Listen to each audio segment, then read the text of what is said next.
আসসালামু আলাইকুম, সবাইকে শুভেচ্ছা জানাচ্ছি। মাসুম মাহবুব দেখছেন ওপেন দাস ইউটিউব চ্যানেল এবং মাসুম মাহবুব ফেসবুক পেজ। আমি যখন লাইভটিতে আপনাদের সাথে সরাসরি কথা বলছি তখন আমার স্টুডিওতে বিদ্যুৎ নেই। আমি ব্যাকআপের আইপিএস ব্যাকআপের উপর আছি। আমার স্টুডিওটা প্রচণ্ড গরম হয়ে গেছে কারণ এসি বন্ধ হয়ে গেছে। বাংলাদেশ মানেই একটা সারা জীবনের জন্য আমাদের দুর্ভোগ। দেশটাকে ভালোবাসি, তারপরেও দুর্ভোগ শব্দটা আমাদের পিছু ছাড়ে না। বিদ্যুৎ আসে তো চলে যায়।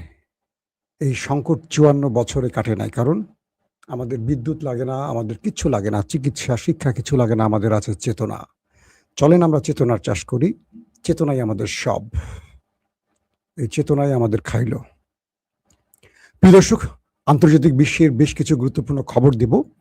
প্রথম খবরটি হলো তুরস্কের পররাষ্ট্রমন্ত্রী এবং সাবেক গোয়েন্দা প্রধান হাকান ফিদান বাংলাদেশে আসছেন ৩ দিনের সফরে।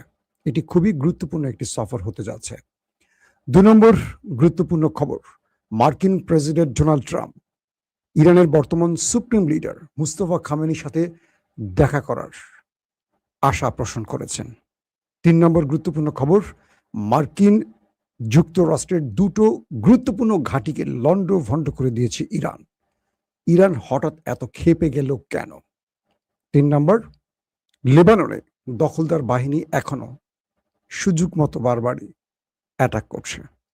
পাশাপাশি ভারতের সমর্থনপুষ্ট ১৭ সন্ত্রাসীকে পাকিস্তান ওপারে পাঠিয়েছে এবং ভারতের দিল্লিতে একটি হোটেলে আগুন ধরে ২১ জন নিহত হয়েছে।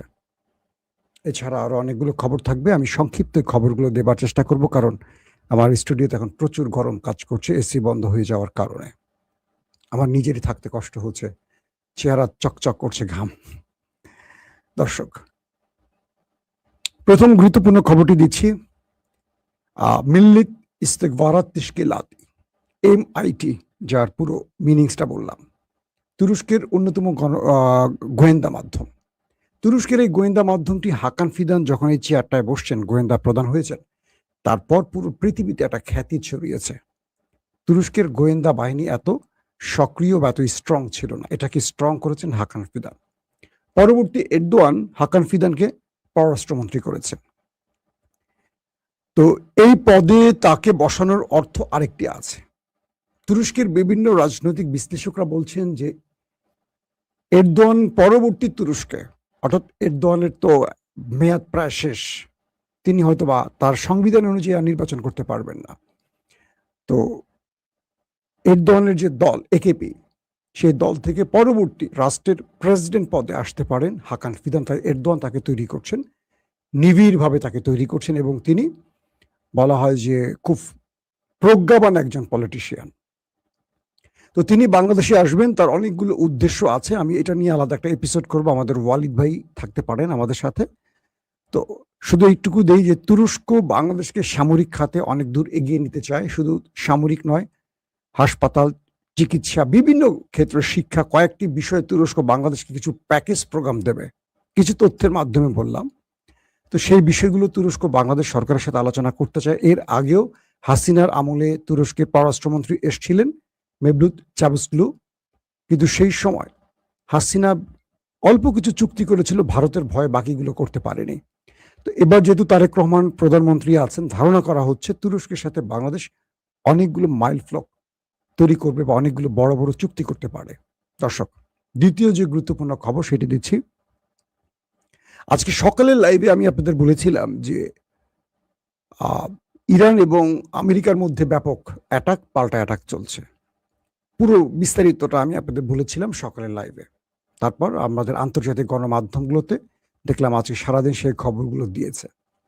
কিছু খবর পরবর্তী সময় পাওয়া গেছে যেগুলো এখন দিতে চাই। সেটা কি, আগে পেছনের খবরটা দিয়ে নেই। অর্থাৎ ইরানের একটি জাহাজকে টার্গেট করেছিল আমেরিকা। ইরান, আমেরিকা, ইসরায়েলের জাহাজকে টার্গেট করে অ্যাটাক করে।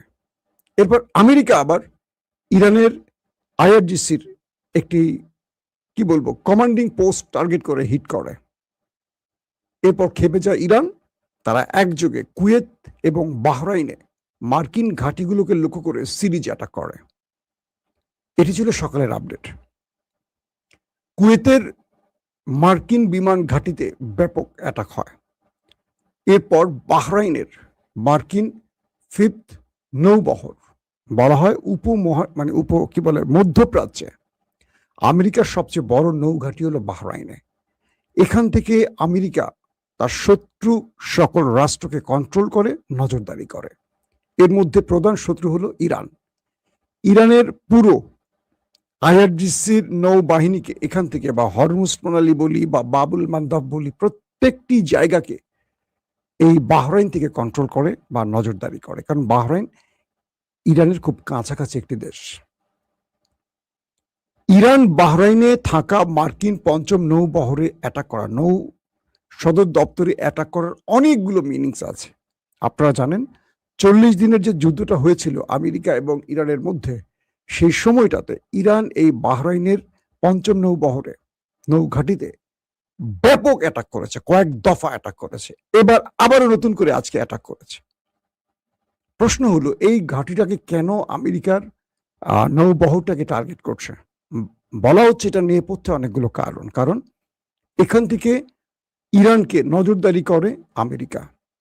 এই নৌঘাঁটিতে আমেরিকা এমন কিছু সেন্সর সিস্টেম, রাডার সিস্টেম, নজরদারি সিস্টেম বসিয়েছে, পুরো হরমুজ বাবুল মান্দাব আমেরিকা ঘরে বসে দেখে। অর্থাৎ ইরান এবং হুতি বলি বা এই অঞ্চলে মার্কিন শত্রুদের প্রতিটি মুভমেন্ট আমেরিকা খুব নিখুঁতভাবে দেখতে পারে। ইরান চাইছে এখানে থাকা আমেরিকার যে রাডার সিস্টেম, নজরদারির যে বিষয়গুলো আছে, সেগুলোকে ধ্বংস করতে। তো প্রথম দিকেই আমেরিকার এই ঘাঁটিটাকে টার্গেট করে একাধিকবার অ্যাটাক হয়েছে, ব্যাপক ধ্বংসও হয়েছে। আমেরিকা অনেক জায়গায় পুনঃসংস্কারও করেছে। তো গতকাল রাতে আবারও ইরান সেই ঘাঁটিকে টার্গেট করে হিট করেছে। বলা হচ্ছে সেই ঘাঁটিতে ব্যাপক ক্ষয়ক্ষতি হয়েছে, কারণ ইরান ড্রোন এবং মিসাইলের সম্মিলিত অ্যাটাক চালিয়েছে। ইরান চাচ্ছে এই ঘাঁটিটি নিষ্ক্রিয় হয়ে যাক, যাতে করে আমেরিকা মধ্যপ্রাচ্যে তার নৌবাহিনীকে অ্যাক্টিভ রাখতে না পারে, কারণ এখান থেকেই পুরো মধ্যপ্রাচ্যের নৌবাহিনীর কমান্ডিং সিস্টেম কন্ট্রোল করা হয়। অর্থাৎ বাহরাইনে থাকে এই পঞ্চম নৌবহরের সদর দপ্তর বলা হয়, এবং এখানেই সেন্টকম তাদের সকল নজরদারির কাজ করে, এবং এখান থেকে পুরো মিডল ইস্টকে কন্ট্রোল করে নৌবাহিনীর মাধ্যমে আমেরিকা। ক্লিয়ার আশা করি। তো বলা হচ্ছে ইরান এই ঘাঁটিকে বারবার অ্যাটাক করে প্রতি অ্যাটাকই ব্যাপক ক্ষতি করছে, কিন্তু সম্পূর্ণভাবে এই ঘাঁটিটিকে কারেন্ট আসছে অবশেষে। তো এই পরিস্থিতির মধ্যে ইরান চেষ্টা করছে আমেরিকাকে, তার নৌবাহিনীকে আরো দুর্বল করার জন্য, কারণ এখান থেকেই তাদের নৌবাহিনীর রণতরী এয়ারক্রাফট গুলো এখান থেকে মুভ করে। তো কালকের যে অ্যাটাকটি রাতে করেছে ইরান, সেই অ্যাটাকে আমেরিকার অনেক বেশি ক্ষতি হয়েছে এমনটিও বলা হচ্ছে। প্রশ্ন হলো, আমেরিকা যখন নিজে নেতানিয়াহুকে লেবাননে আক্রমণ করতে নিষেধ করলেন, হঠাৎ করে তিনি আবার আক্রমণ করলেন কেন? ট্রাম্প নিজে কেন এই সিদ্ধান্তটি হঠাৎ করে নিলেন? এই প্রশ্ন উঠতেই পারে। একদিকে আপনারা দেখেছেন যে ট্রাম্প নেতানিয়াহুর বাপ মা তুলে গালাগালি করছে, 14 গোষ্ঠী উদ্দেশ্য করে গালাগালি করছে, একদম ব্যাপক আকারে যা তা বলেছে যে তুমি কার অনুমতি নিয়ে লেবাননে হামলা করো, আমি একদিকে যুদ্ধ বন্ধ করতে চাই আর তুমি আবার ওখানে অ্যাটাক করে ইরানকে পাল্টা পথে নিচ্ছ, এটা তো তোমার অন্যায়। নেতানিয়াহুকে ধোলাই শেষে আজকে নিজেই আবার অ্যাটাক করে বসছেন। তবে সেন্টকম বলছে, তাদের সেন্ট্রাল কমান্ড সেটা বলছে যে ইরান তাদের উপরে আগে অ্যাটাক করেছে। তো আমেরিকা তাদের নিরাপত্তার প্রশ্নে, আত্মরক্ষার প্রশ্নে ইরানের উপর অ্যাটাক করেছে। যদি ইরান আগে অ্যাটাক করেই থাকে, তাহলে একটি প্রশ্ন আসতে পারে, ইরান কি আমেরিকাকে তোয়াক্কাই করছে না যে তারা মন চাইলে আমেরিকাকে অ্যাটাক করতে পারে? আর যদি আমেরিকা মিথ্যা বলে থাকে, তাহলে আমেরিকা কোন কারণে ইরানের উপর অ্যাটাক করে আবার বলছে আত্মরক্ষার জন্য আক্রমণ করছে? তার মানে আমেরিকা কি একটা যুদ্ধ চাইছে? বিশ্লেষকরা বলছেন আমেরিকা মূলত ইরানকে চাপে রাখতে চায় সামরিকভাবে, কিন্তু ইরান বলে দিয়েছে যে আমরা শত্রুর কোনো চাপকে তোয়াক্কা করি না। ইরানের জাতি প্রস্তুত আছে, যে কোনো সিদ্ধান্ত, যে কোনো আগ্রাসন মোকাবেলার জন্য ইরানের জাতি প্রস্তুত। এটা আইআরজিসির একজন কমান্ডার বা জেনারেল আজকে জানিয়েছেন। তাদের খাতামুল আম্বিয়া, তার যে হেডকোয়ার্টার, সেখান থেকে এই একই বিবৃতি আসছে তারা বলছেন আমরা শত্রুর জন্য আমাদের যে টাস্ক বা আমাদের সারপ্রাইজ রেখেছি, আমরা কিঞ্চিত ব্যবহার করেছি। আরো বিগ সারপ্রাইজ, আরো মেজর কি বলবো তুরুপের তাস আমরা শত্রুর জন্য জমা রেখেছি। শত্রুকে আগামী দিনগুলোতে আমরা দেখাবো। এই বক্তব্যটি নিয়ে কিন্তু রীতিমতো আলোচনা চলছে যে আসলে ইরানের হাতে কি আছে। এখন ইরান যা বলছে তা কিন্তু করে দেখাচ্ছে। ইরানের বর্তমান মুভমেন্ট বলছে ইরান করে দেখাচ্ছে, ইরান কোনো কিছুকে আর তোয়াক্কা করছে না। দর্শক, তার পরের গুরুত্বপূর্ণ খবরটি হলো ডোনাল্ড ট্রাম্প তাদের দেশের অর্থাৎ আমেরিকার একটি জনপ্রিয় পডকাস্টে বলেছেন আজকে, তাকে প্রশ্ন করা হলে তিনি বলছেন, আমি ইরানের সর্বোচ্চ নেতা মুস্তফা খামেনির সাথে দেখা করতে মুখিয়ে আছি। আমি ধারণা করছি তিনি অসুস্থ আছেন, তার শরীরের বিভিন্ন অঙ্গহানি হতে পারে অ্যাটাকের কারণে। তবে আমি তার সাথে আলোচনা করার জন্য বা তার সাথে দেখা করার জন্য মুখিয়ে আছি। আমার শখ তার সাথে মুখোমুখি কথা বলা। ইরান এবং আমেরিকার মধ্যে একটা বন্ধুত্বপূর্ণ আলোচনা চলছে। আশা করা হচ্ছে দুটো দেশ শান্তি প্রতিষ্ঠায় আলোচনায় সম্মত হবে এবং এই যুদ্ধ বন্ধ হবে। ট্রাম্প বলছেন তার বাবা আলী খামেনি তিনিও একজন বর্ষিয়ার নেতা ছিলেন। এটা বলেন নাই তাকে আমরা মেরে দিয়েছি, এটা বলেন নাই, বলছেন ছিলেন। এবং ইরানের জনগণের কাছে তিনি অনেক জনপ্রিয় ছিলেন এবং তার ছেলে হয়তো তিনি বাবার অনুসরণ করেই রাষ্ট্র ব্যবস্থা পরিচালনা করবেন এবং তিনিও ইরানের জনগণের কাছে তুমুল জনপ্রিয়। তো আমার আশা থাকবে তার সাথে এখন কিভাবে দেখা করব এই বিষয়টি আমি জানি না, বাট তার সাথে আমার দেখা করার ইচ্ছা আছে। অর্থাৎ ট্রাম্প এই বক্তব্যটি বিশ্বকে জানিয়েছেন। এখন যদি কেউ খামেনির পুত্রকে জানান, আপনাদের আমাদের দর্শকদের মধ্যে কেউ খামেনির পুত্রের নাম্বার জানেন কিনা একটু জানিয়ে দেন যে ট্রাম্প দেখা করতে চান। অর্থাৎ ট্রাম্প তার সাথে দেখা করার জন্য এখন মুখিয়ে আছে। বুঝতে পারছেন ট্রাম্প কি পরিমাণ ধোলাইটা খাইছে যে তার সাথে এখন একটু বন্ধুত্ব করতে চায়, তার সাথে এখন দেখা করতে চায়। এবং তিনি বলছেন আমার সবার সাথে দেখা করতে ভালো লাগে। তো তিনি চীন থেকে কি নিয়ে এসছেন আমরা জানি, কিছু পাইনি। এখন খামেনির ছেলের প্রশংসা করছেন এবং তার সাথে দেখা করার জন্য তিনি গভীর আগ্রহ প্রকাশ করেছেন। আশা করি শীঘ্রই তাদের মধ্যে একটা দেখা সাক্ষাৎ হোক। এবং তিনি এটাও বলছেন যে আমাদের আলোচনা অনেক দূর চলে গেছে। আলোচনা অনেক দূর চলে গেছে, এর মধ্যেই অ্যাটাক চলছে। মানে ট্রাম্প তিন বেলা কি কয়কার গা জয়কার যা খায় নাকি অন্য কিছু খায় বুঝতেছি না। একদিকে তিনি অ্যাটাক করছেন, আরেকদিকে ট্রাম্প তার সাথে আলোচনা করতে চাচ্ছেন। দর্শক আসেন আরো দুটো গুরুত্বপূর্ণ খবর দেয়। লেবাননেও দখলদার বাহিনী অ্যাটাক করছে। আজকেও জানা গেছে 1 ডজনের মতো মানুষ শাহাদাত বরণ করেছে, প্রচুর হতাহত হয়েছে। কি পাইছে নেতানিয়াহু আল্লাহ ভালো জানে। ট্রাম্পের ধমকের পরও সে নত হচ্ছে না। ট্রাম্প কি তাকে চালান না সে ট্রাম্পকে চালায় আল্লাহ ভালো জানে। দর্শক, ভারতের পাকিস্তানের বেলুচিস্তান বলে, বেলুচিস্তান লিবারেশন আর্মির, যাদেরকে ফিতনাতুল হিন্দুস্তান বলা হয় পাকিস্তানের ভাষায়, ভারতের সমর্থন পুষ্ট 17, একটি মাধ্যম বলছে 17 আর একটি মাধ্যম বলছে 22। পাকিস্তানের সেনাবাহিনী একটি মেজর অপারেশন চালিয়েছে বালুচিস্তানে এবং সেখানে ভারত সমর্থিত 17 অথবা 21 জন জঙ্গিকে বা সন্ত্রাসীকে হত্যা করেছে।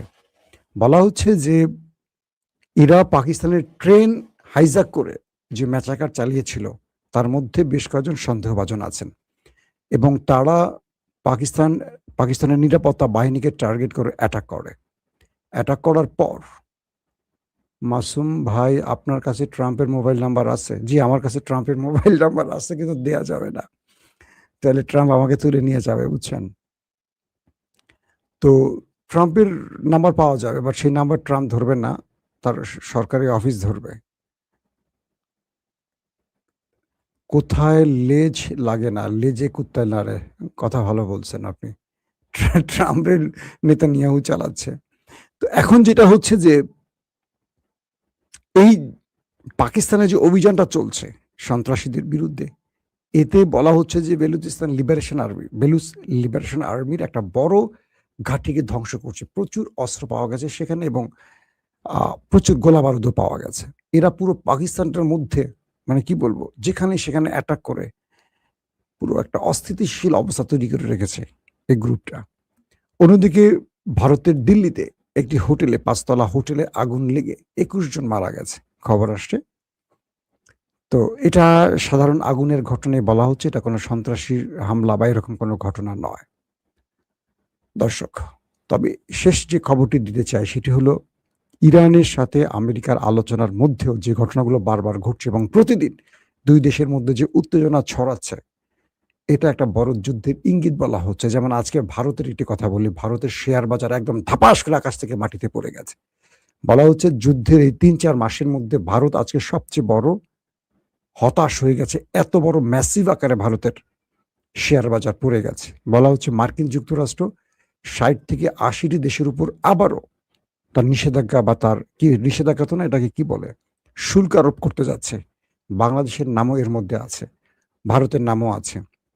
কি অভিযোগ? এই দেশগুলো ফোর্স শ্রমিক ব্যবহার করে। জোরপূর্বক শ্রমিক ব্যবহার করছে। নানান রকম অভিযোগ-টভিযোগ তুলছে। অর্থাৎ ট্রাম্প আবারও পাগলামি শুরু করছে। কারণ মধ্যপ্রাচ্য তাকে এখন ছাড়ছে না। পাশাপাশি ইউরোপ চীনের সাথে বন্ড বিক্রিতে নেমে গেছে। তাদের সেন্ট্রাল ব্যাংক মার্কিন বন্ড বিক্রি করা শুরু করে দিয়েছে। আমেরিকা একটা বড় রকম মাইনকাসিবায় পড়ে যাচ্ছে। ইরান যুদ্ধ আমেরিকাকে মোটামুটি তার মানে কি বলবো পরাশক্তি থেকে ছিটকে ফেলে দিচ্ছে। ইরান ভালো করে চেপে ধরছে। আর তাই তো মুস্তফা খামেনির সাথে দেখা করতে চায় ডোনাল্ড ট্রাম্প। দর্শক, আজকের মতো বিদায় নিতে চাই। ইনশাআল্লাহ নেক্সট টাইমে আপনাদের জন্য আরো ব্রেকিং খবর থাকবে। সেই পর্যন্ত প্রত্যেকে ভালো থাকবেন। আল্লাহ হাফেজ।